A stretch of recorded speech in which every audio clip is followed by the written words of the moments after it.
Our other top story tonight, week 2 of testimony in Lori Vallow Daybell's murder trial. More than a dozen witnesses have already taken the stand, many of those witnesses from Arizona. Good evening and thanks for joining us. I'm Mark Curtis. And I'm Kadiva Devine. The alleged doomsday mom is accused of killing her kids, Tylee and JJ. And this week, a 2019 shooting in Chandler was front and center. Team 12's Erica Stapleton explains how all of this ties together. The 2019 death was Lori's former husband, Charles Vallow. She's facing a conspiracy charge in his murder here in Arizona, but before she can face that, she has to face the murder case in Idaho. This is where the conspiracy started to play out, according to investigators. Lori's former husband, Charles Vallow, shot and killed at their home in Chandler in July 2019.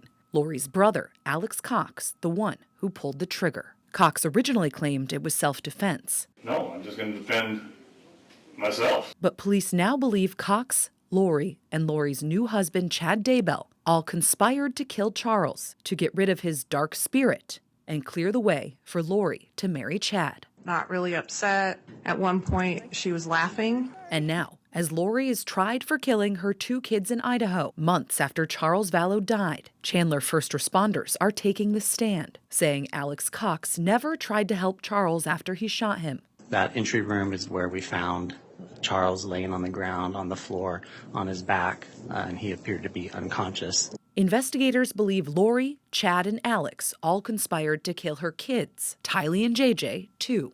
Chad, who is also accused of murdering his first wife, Tammy, will be tried separately on murder charges in Idaho.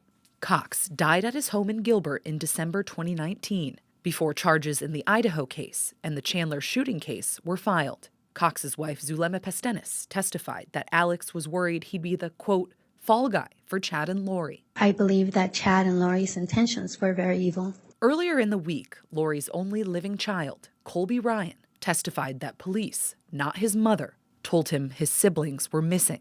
The jury later heard a jail call between Lori and Colby in August 2020, 2 months after Tylee and JJ's bodies were found buried in Chad Daybell's backyard. I prayed for my siblings who swore to me we're okay. I thought I could trust you. Lori Vallow denies she killed Tylee and JJ in the call and even laughs at one point. You don't know what happened. Freaking matter what happened if they're buried in your new husband's backyard. Prosecutors say this case is moving quicker than they expected, so they actually took the day off. Testimony will resume on Monday. Erica Stapleton, 12 News.